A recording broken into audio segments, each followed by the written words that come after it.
महाकुंभ में जहां उत्तर प्रदेश ने देश ही नहीं विदेश तक अपना कीर्तिमान स्थापित किया, ऐसे में जो श्रद्धालु प्रयागराज तक पहुंचे उसमें एक बड़ी अहम भूमिका उत्तर प्रदेश परिवहन निगम की थी।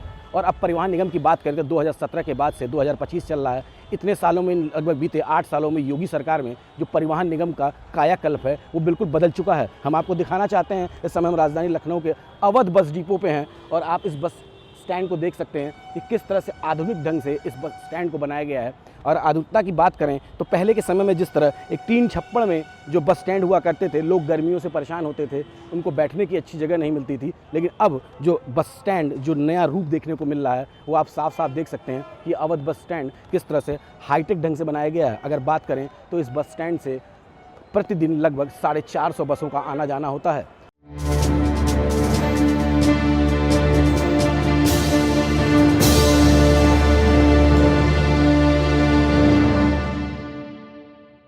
नमस्कार, हमारे खास कार्यक्रम योगिनॉमिक्स में आप सभी का स्वागत है। आपके साथ मैं हूं पूजा पांडे। योगिनॉमिक्स में आज रुक करेंगे अगले पड़ाव का और बात करेंगे परिवहन की। मुख्यमंत्री योगी आदित्यनाथ ने विकास को गति देने के साथ साथ परिवहन को भी गति दी है। जिस तरह से जरूरत पड़ी तो बसों का संचालन मजबूत किया गया, उनकी संख्या बढ़ाई गई और सुविधाओं को भी जोड़ा गया। और जिस तरह से हाईटेक जमाना है, ऐसे में उत्तर प्रदेश में इलेक्ट्रॉनिक वाहनों का संचालन भी किया जा रहा है। सड़कों का जाल बिछाया जा रहा है ताकि सुदूर गांव को परिवहन से जोड़ा जाए। आज योगिनॉमिक्स में जानेंगे कि किस तरह से शहरों और गांव में जो बसों की कनेक्टिविटी है वो बढ़ी है, समय की दूरी कम हुई है और रफ्तार लोगों की जिंदगी को मिली है। चलिए इसकी शुरुआत करते हैं।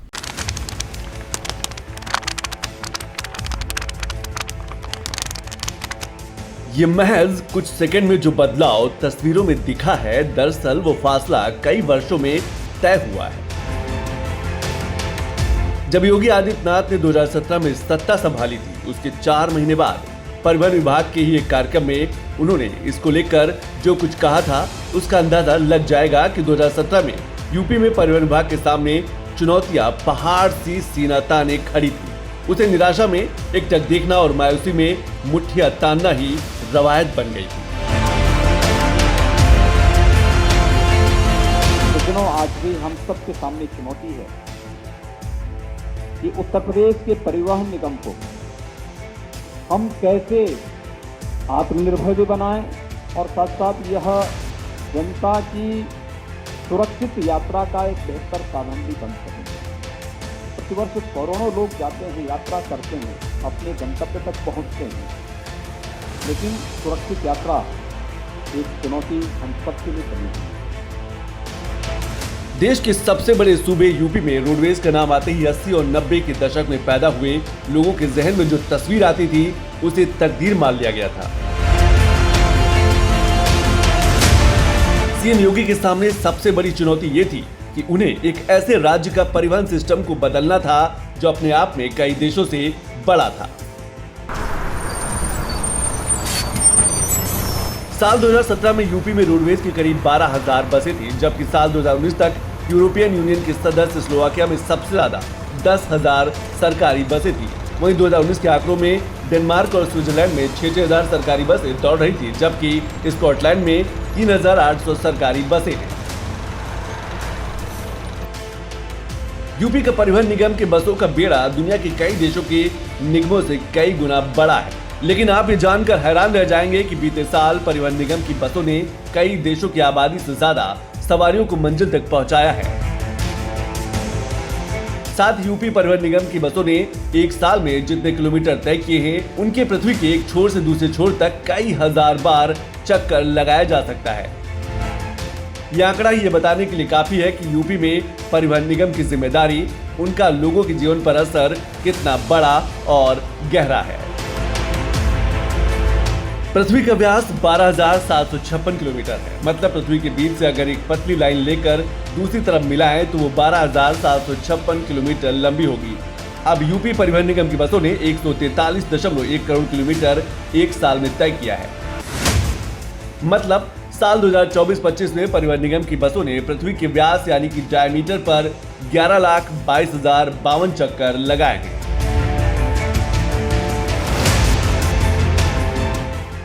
यूपी परिवहन निगम ने साल 2024-25 में 51.81 करोड़ यात्रियों को मंजिल तक छोड़ा है। अगर दुनिया के बड़े देशों की जनसंख्या से तुलना करें तो अमेरिका की जनसंख्या से करीब 1.5 गुना, इंडोनेशिया की जनसंख्या के 2 गुने से थोड़ा कम, वहीं पाकिस्तान की जनसंख्या से ये संख्या 2 गुनी है, तो रूस की जनसंख्या से करीब 3 गुना और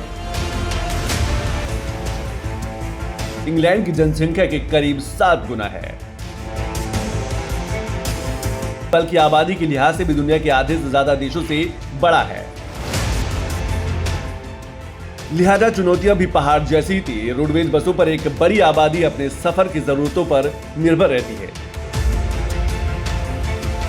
यूपी में करीब 1 लाख गांव हैं। चुनौती उन गांवों को भी बस मार्ग से जोड़ना था।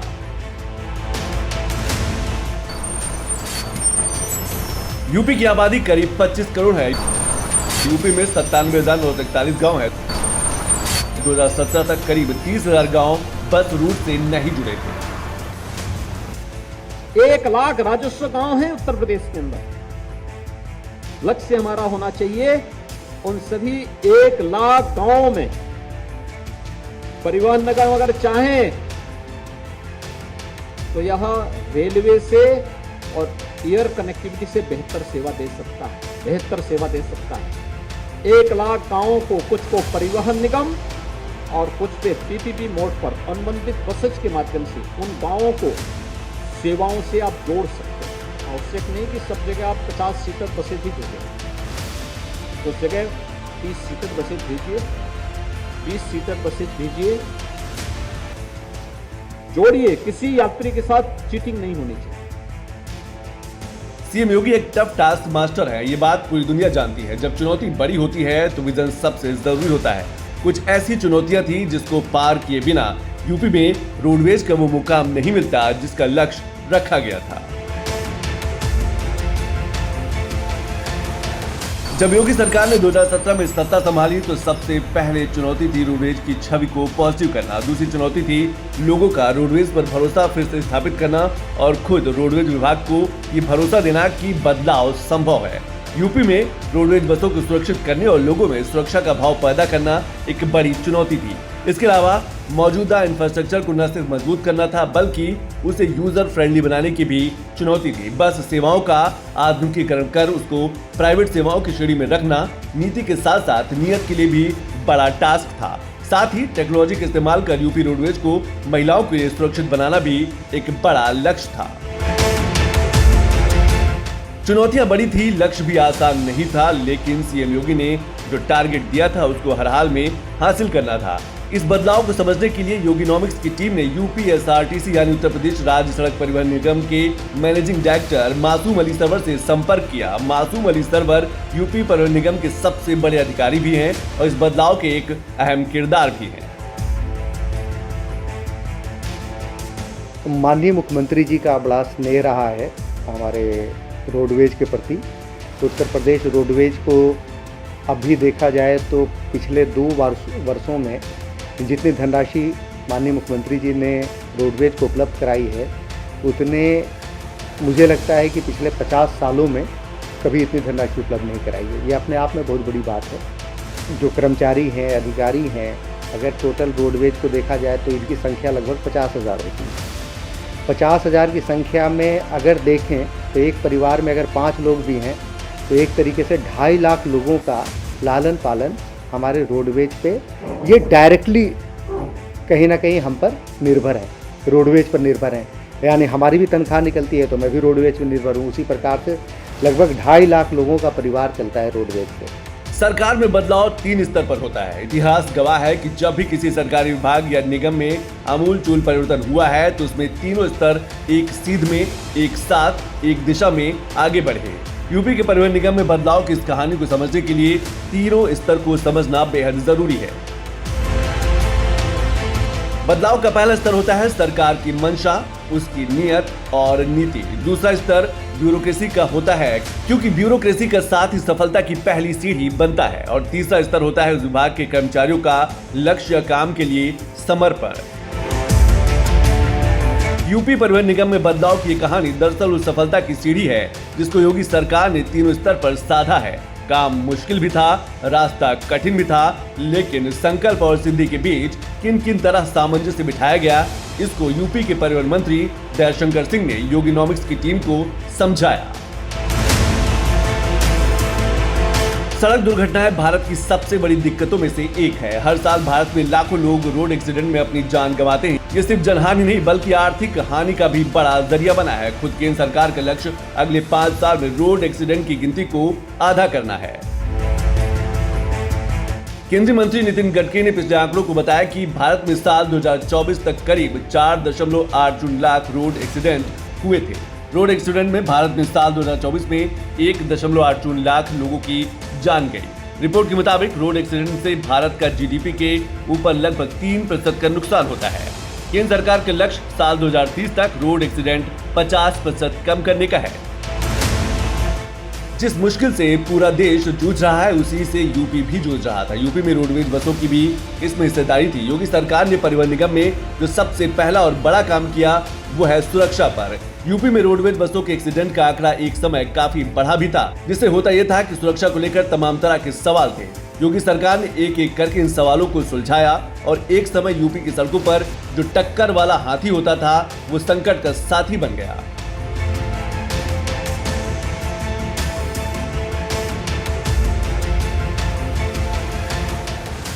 साल 2017 में अकेले यूपी में रोड एक्सीडेंट में जान गंवाने वालों की गिनती 1406 थी, जबकि 2020 से 2024 तक के 5 साल में संख्या 1409 है। ये आंकड़े साफ कर देते हैं कि साल 2017 में जितने लोगों को रोड एक्सीडेंट में जान गंवानी पड़ी थी, अब वो आंकड़ा 5 साल में है और योगी सरकार इसको लेकर लगातार काम करने पर लगी है। आने वाले समय में ये आंकड़े और कम होंगे, इसके लिए भी सभी जरूरी उपाय योगी सरकार कर रही है। लगभग 15 लाख पैसेंजर्स हमारे रोडवेज की बसों में एक जगह से दूसरे स्थान पर सफ़र करते हैं।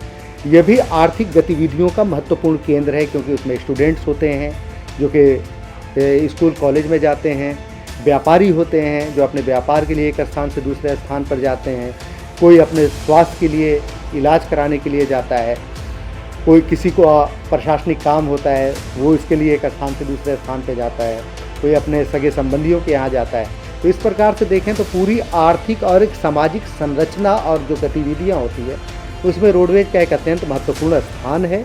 और माननीय मुख्यमंत्री जी द्वारा जो स्नेह प्राप्त हुआ है रोडवेज को, तो उसके लिए हम उनके बहुत आभारी हैं।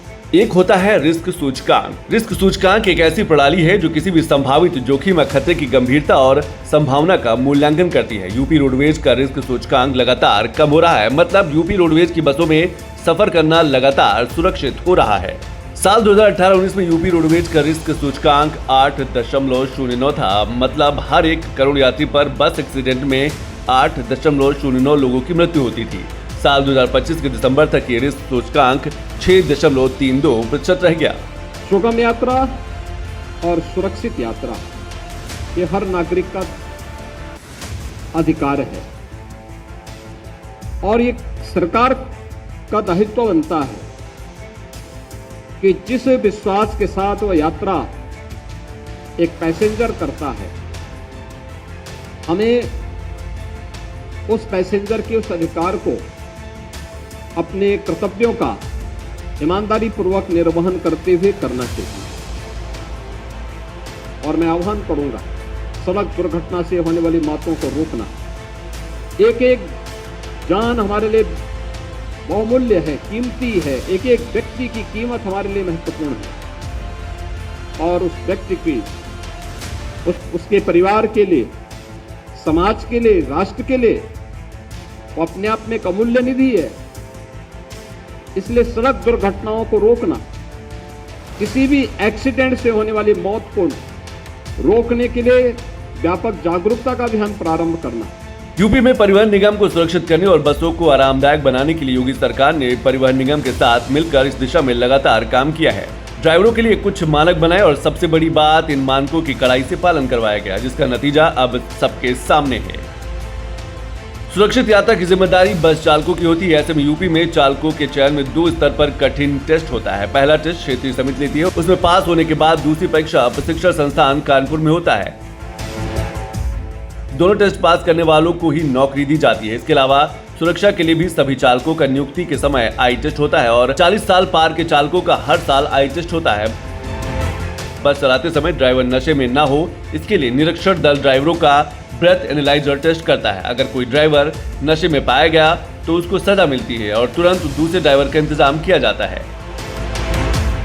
इसी तरह नेशनल हाईवे पर, एक्सप्रेसवे पर या फिर लंबी दूरी की रात में यात्रा पर जाने वाले बसों में 2 ड्राइवरों की व्यवस्था की गई है। इसके अलावा बस की जांच के भी कठिन नियम है। लंबी दूरी की बसों की अतिरिक्त 14 पॉइंट फिटनेस जांच होती है, जबकि परिवहन निगम की सभी बसों की 31 पॉइंट पर फिटनेस चेक किया जाता है। इसके अलावा हर बस में एंटी स्लीप डिवाइस और स्पीड कंट्रोल डिवाइस लगाया गया है। हर व्यक्ति अपने गांव से अपने शहर की तरफ जा सके और शहर से गांव की तरफ भी आसानी से जा सके। अगर गांव से कोई सामान उसे लेकर के शहर की तरफ आना है, सब्जी मार्केट तक पहुंचाना है, आपकी सेवा उनकी सेवा के लिए तैयार है। अगर अपना कोई सामान जिसको मार्केट की तरफ ले जाना चाहता है, आपकी सेवा उसके लिए तैयार दिखाई। और आप इसके माध्यम से जगह जगह छोटे छोटे परिवहन निगम अगर इसमें सहयोग करें, पर्यटन विभाग के साथ मिल जाएं, राजस्व विभाग के साथ बात करें, कहीं पर अच्छे ढाबा बने, जनता को बुनियादी सुविधाएं मिले, अच्छे होटल बने, लोग जाएं, उनका उपयोग करें। अब मान के चलिए 1 लाख स्थानों पर आप ये सुविधा उपलब्ध करवा सकते हैं और लाखों नौजवानों को नौकरी, रोजगार और स्वावलंबन की ओर अग्रसर कर सकते हैं। सीएम योगी की इस दूरदृष्टि और संकल्प को सिद्धि तक पहुंचाने के लिए जीवट ने परिवहन निगम को पूरे देश में एक विशिष्ट पहचान दिलाई है। यूपी परिवहन निगम देश के उन निगमों में शामिल है जो फायदे में है। यूपी परिवहन निगम पिछले करीब 8 साल से लगातार मुनाफे में है। कोरोना काल के दौरान सिर्फ 2 बार 2020-21 और 2022-23 में उसे घाटा हुआ, लेकिन हर बार मुनाफे का पलटवार भी हुआ। साल 2022-23 के वित्तीय साल में यूपी परिवहन निगम ने इतिहास का सर्वाधिक मुनाफा कमाया है। परिवहन विभाग के बारे में तो मेरा कुछ कहना उचित नहीं होगा, क्योंकि मैं परिवहन निगम का एमडी हूं और मैं परिवहन निगम के बारे में बताऊंगा। 2017 के पहले जो बजटीय सहायता मिलती थी वो इतनी प्रचुर मात्रा में नहीं हुआ करती थी। 2017 के बाद जनरली और 2022 के बाद विशेष रूप से बहुत बड़ी धनराशि हम लोगों को बसों की खरीद के लिए और बस अड्डों के डेवलपमेंट के लिए उपलब्ध कराई गई है। निश्चित तौर पर इसके लिए रोडवेज माननीय मुख्यमंत्री जी का आभार। यूपी के परिवहन निगम ने सिर्फ मुनाफा ही नहीं कमाया, बल्कि जन कल्याण के लिए वो उस समय आगे आया जब देश को सबसे ज्यादा जरूरत थी। यही कारण है कि सीएम योगी ने परिवहन निगम को संकट का साथी नाम भी दिया और भरोसे का प्रतीक भी बताया कि जब इस सदी की सबसे बड़ी महामारी, वैश्विक महामारी कोरोना आई थी, उस दौरान जब उत्तर प्रदेश के 40 लाख लोग और अलग अलग राज्यों से भी जुड़े हुए लोग जब अन्य राज्यों से विस्थापित हुए थे, वे लोग अपने अपने घरों के लिए पैदल चले थे, कोई साधन नहीं था, तब उत्तर प्रदेश परिवहन निगम इस चुनौती को स्वीकार करने के लिए आया था और 11-12 हजार बसों के बेड़े को लेकर के उत्तर प्रदेश परिवहन निगम के चालक, परिचालक, ये सभी लोग बॉर्डर पे डट गए थे और सभी लोगों को, उत्तर प्रदेश के हर नागरिक को तो हम लोगों ने उसके घर तक पहुंचाने का काम परिवहन निगम के माध्यम से किया और अन्य राज्यों के लोगों को भी उत्तर प्रदेश की सीमा तक पहुंचाने का काम उन लोगों के लिए किया गया। संकट के समय जो खड़ा हो वही आपका साथी है, जो संकट में धोखा दे वो साथी नहीं हो सकता है और परिवहन निगम आपका संकट का साथी है। इस मुनाफे के पीछे सरकार की सोच, अधिकारियों की दिन रात की मेहनत और हर एक कर्मचारी का योगदान है। इसके पीछे एक फुल प्रूफ प्लान और भविष्य की प्लानिंग का बड़ा हाथ है। देखिए, हमारे परिवहन में सबसे महत्वपूर्ण है हमारे कार्मिक और हमारी बसें, बस अड्डे। अगर ये 3 को जोड़ दिया जाए तो यही पूरा रोडवेज है। तो तीनों में ही लगातार सुधार हो रहे हैं। पीपीपी मोड पे हमारे बस अड्डे डेवलप हो रहे हैं। माननीय मुख्यमंत्री जी द्वारा जो बजटीय सहायता उपलब्ध कराई गई है उससे लगातार हमारे यहाँ नई बसें आई हैं। और जहाँ तक रोजगार का प्रश्न है, मैं आपको बता दूं कि लगभग 10,000 नई भर्तियां हम लोगों ने निकाली हैं चालकों और परिचालकों की। 5,000 महिलाओं के लिए विशेष अलग से भर्तियां निकाली गई हैं। तो इस प्रकार से समझ लें कि हमारा रोडवेज जो है सबसे एम्प्लॉयमेंट जनरेशन के एक सबसे बड़े विभागों में से एक है। परिवहन निगम के लिए जब भविष्य के तानों बानों को जोड़ना होता है तो सीएम योगी सबसे आगे आते हैं। सीएम योगी ने परिवहन विभाग को जनता की हर सुख सुविधा का ध्यान रखने वाला निगम भी बनाया और साथ ही बस स्टैंडों को एयरपोर्ट की तर्ज पर चमकाने और दमकाने का फुल प्रूफ प्लान न सिर्फ बनाया बल्कि मुमकिन करके पूरे देश को दिखाया भी। क्या बस स्टेशन भी एयरपोर्ट की तर्ज पर बनेंगे? इस पर कार्य प्रारंभ हो चुका है और साथ साथ नई टेक्नोलॉजी को भी अपनाने का कार्य हो रहा है। पहले बसेज में बहुत सारी खामियां हुआ करती थी, लेकिन अब धीरे धीरे करके टेक्नोलॉजी का उपयोग करते हुए उसकी स्ट्रेंथनिंग की जो कार्रवाई प्रारंभ हुई है, अब वह डीजल से इलेक्ट्रिक बसेज की तरफ भी जा रही है और बहुत शीघ्र आप देखेंगे बहुत बड़ा बेड़ा परिवहन निगम के पास भी और अनुबंधित बसेज के रूप में भी परिवहन निगम जिनका संचालन करता हुआ दिखाई देगा, वह इलेक्ट्रिक बसेज के रूप में होगा, यानी जिसमें कोई पॉल्यूशन नहीं होना, बहुत अच्छे ढंग से आवाज भी नहीं होती है और स्पीड उसकी सामान्य बस से भी अच्छी हो। जहाँ एक तरफ परिवहन विभाग की बात कर रही थी, हमने आपको दिखाया कि कैसे हाईटेक बस स्टैंड है। हम आपको एसी बस भी दिखाना चाहते हैं। इस समय हम मौजूद हैं अवध बस स्टैंड पे। ये बस जो है लखनऊ से गोरखपुर के रूट पे चलती है और ये एसी बस सुविधा की जो बात की जाती है तो कहीं ना कहीं लगातार जो है आने वाले इन 8 सालों में जो बड़ा बदलाव देखने को मिल रहा है, क्योंकि लगातार गर्मी का स्तर बढ़ता जाता है। हम बस में चलते हैं, आपको दिखाते हैं बस में क्या कैसी व्यवस्था है, कूलिंग क्या है। तो लगातार जो है आप देख सकते हैं किस तरह से व्यवस्थाएँ की गई हैं, चाहे बस के ड्राइवर हों, चाहे अंदर लोगों को बैठने की व्यवस्था हो। जो वीआईपी की बात कही जाती है और जो एसी की बात कही जाती है, एसी और जो ठंडक की जो सुविधा होती है कि आने के समय जो गर्मी है वो ज़्यादा देखने को मिल रहा है। आप देख सकते हैं किस तरह यात्री बैठे हैं सुकून से। और लाइट की व्यवस्था कही जाए, चाहे ठंडक की बात की जाए, तो जो एक एसी का बस की जो सुविधाएँ बोली जाती हैं वो सब कुछ परिवहन निगम दे रहा है। सर, पहले की बसें थी जब एसी नहीं था, और अब कैसा लगता है? बहुत अच्छा है, बहुत कंफर्टेबल है और अनबिलीवेबल इतने कम पैसे में और एसी की सुविधा मिल रही है और बाकी साफ़ सफाई सब अच्छा है, बढ़िया है। बिल्कुल बिल्कुल, देखिए साफ कहना था कि जो पहले के मुकाबले और अब के मुकाबले जो चीज़ें देखने को मिलती हैं, जो एसी बसें हो गई, चूँकि गर्मी में लोग पहले सफ़र करते थे, लोहे की बसें होती थी, उससे गर्मी उतरती थी, वो एक जो सुविधा उनको जो देखने को मिल रही है वो उसको लगातार जो है यात्री भी उसकी तारीफ करते हैं। कैमरा आशुतोष के साथ अभिषेक मजवाड़ी, DD न्यूज़ लखनऊ। सीएम योगी के विजन को परिवहन निगम ने हुबहू धरातल पर उतार दिया। न सिर्फ सुरक्षा बढ़ी बल्कि सक्षमता ऐसी हो गई कि महाकुंभ जैसा बड़ा आयोजन बिना किसी परेशानी, बिना किसी हो-हल्ले के आसानी से संपन्न हो गया। महाकुंभ में परिवहन विभाग योगी सरकार के नवरत्नों में सबसे चमकदार रत्न भी बना। महाकुंभ में परिवहन निगम ने 3.25 करोड़ यानी कि 3.25 करोड़ लोगों को पहुंचाया। महाकुंभ में ग्रामीण सेवा में 8,500 बसों को चलाया गया। प्रयागराज शहर में आने जाने के लिए महाकुंभ के दौरान 550 बसें चलाई गई। पार्किंग से महाकुंभ क्षेत्र तक शटल सर्विस 1.25 करोड़ लोगों को पहुंचाया गया। महाकुंभ के करीब 45 दिनों में रोडवेज बसों का कोई एक्सीडेंट नहीं हुआ, कोई ब्रेक डाउन भी नहीं हुआ। इस दौरान बसों में लूटपाट, महिलाओं से बदसलूकी, आने जाने में परेशानी की एक भी शिकायत नहीं आई।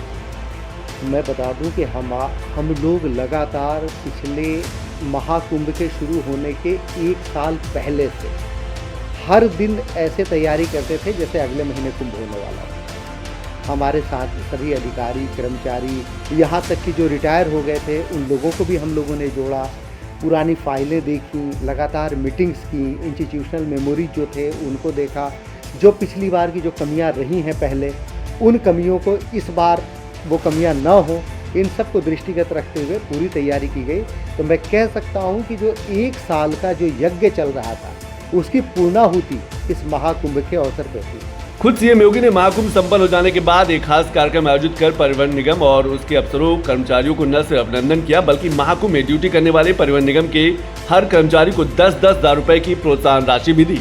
परिवहन निगम को यूपी में न सिर्फ यात्रियों के लिए सुगम, स्वच्छ, सुंदर बनाया जा रहा है बल्कि परिवहन और पर्यावरण दोनों को एक दूसरे का पूरक भी बनाया जा रहा है। सीएम योगी की हर योजना जन कल्याण के लिए भी होती है और लोक कल्याण के लिए भी। इसीलिए अब यूपी में परिवहन निगम पर्यावरण के लिए जल्द ही दौड़ लगाने वाली है।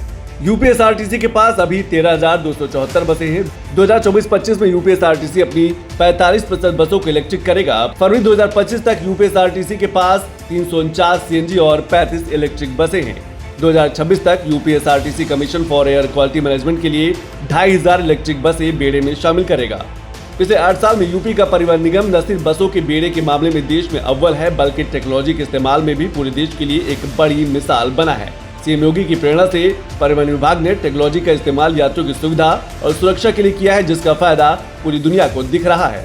परिवहन निगम ने एंड्रॉयड आधारित 13,855 टच स्क्रीन वाली टिकट बुकिंग मशीन लगाई है, जिससे यात्रियों को बिल्कुल एयरपोर्ट वाली फील आए। इसके अलावा यूपी राही मोबाइल ऐप भी डेवलप किया है, जिससे टिकट बुकिंग बिल्कुल आसान हो गई है। इसके अलावा टिकटों के लिए यात्रियों को इधर उधर न भटकना पड़े, इसके लिए 110 जगहों पर टिकट बुकिंग काउंटर भी लगाए गए हैं।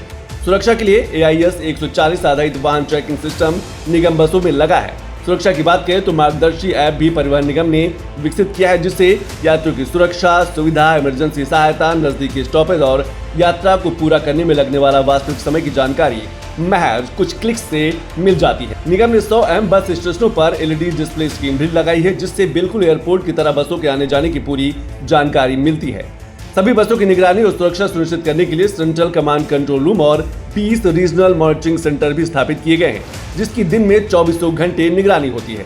डिजिटलाइजेशन की तरफ बड़ा कदम उठाते हुए परिवहन निगम ने करीब 20 लाख रिकॉर्ड्स को डिजिटलाइज किया है। देखिए, माननीय मुख्यमंत्री जी का इस पर बड़ा जोर है कि जन हानि न हो। इसके लिए जो तैयारियां की गई हैं उनके बारे में मैं आपको बताना चाहता हूं कि अब हम 300 किलोमीटर से ज़्यादा की जो हमारी बसें चलती हैं उस पर हमारे डबल ड्राइवर होते हैं। हमारी 600 ऐसी बसें जो कि रात में चलती हैं, लंबी दूरी पे चलती हैं, वहाँ पर एंटी स्लीप डिवाइस लगाया गया है, जो कि AI बेस्ड सिस्टम है। यह अत्याधुनिक सिस्टम है जो बहुत कम बसों में लगाया गया है, मतलब देश के। तो मैं कह रहा हूँ कि हमारे 600 बसों में वो एंटी स्लीप डिवाइस लगाया गया है। इसके अतिरिक्त हमारे यहाँ इन्वर्टेड यू, कभी कभी आपने देखा होगा बसों के पीछे एक लगा हुआ होता है, एक रिफ्लेक्टिव टेप होता है, जिससे कि अगर दूर से ही पीछे से आने वाली गाड़ी को दिख जाए कि बस जा रही है। और साथ ही साथ जब हम लोगों ने एक SOP भी जारी की कि जब बहुत ज़्यादा कोहरा हो जाए तो एक विशेष स्थान पर गाड़ी को रोक दिया जाए, जहाँ पे यात्री सुरक्षित भी रहें और यात्रा भी सुगम हो। तो ये इस तरीके से बहुत सारी चीज़ें टेक्नोलॉजी का प्रयोग करके लोगों को मोटिवेट करके और पुरानी घटनाओं से सबक लेते हुए ये प्रयास किए गए कि दुर्घटना को कम से कम किया जाए। पिछले 8 साल में परिवहन विभाग में जो आमूलचूल परिवर्तन किए गए हैं और उसे जैसे सुरक्षा, टेक्नोलॉजी और जन कल्याण से जोड़ा गया है, परिवहन निगम ने अपने दायरे के साथ साथ रोजगार और मुनाफा भी बढ़ाया है। पूरे यूपी में परिवहन निगम के 20 क्षेत्र हैं। इसमें कुल 120 डिपो हैं, एक कार सेक्शन है, 2 केंद्रीय कार्यशाला हैं, एक ट्रेनिंग इंस्टीट्यूट है। बस स्टेशनों की बात करें तो यूपी के 75 जिलों में कुल 302 बस स्टेशन हैं। UPSRTC की बसें यात्रियों को यूपी से नेपाल, उत्तराखंड, राजस्थान, हरियाणा, मध्य प्रदेश, चंडीगढ़ और दिल्ली तक सीधी ले जाती हैं। यूपी का परिवहन विभाग दुनिया के कई देशों से ज्यादा आबादी की जिम्मेदारी उठाता है, बिना थके, बिना रुके। जब कोरोना महामारी में पूरी दुनिया रुक गई थी, यूपी का परिवहन निगम तब भी जरूरतमंदों के लिए संकट का साथी बनकर लगातार चल रहा था। ये सफर अभी भी जारी है, लोगों को मंजिल तक पहुंचाने की जिम्मेदारी है।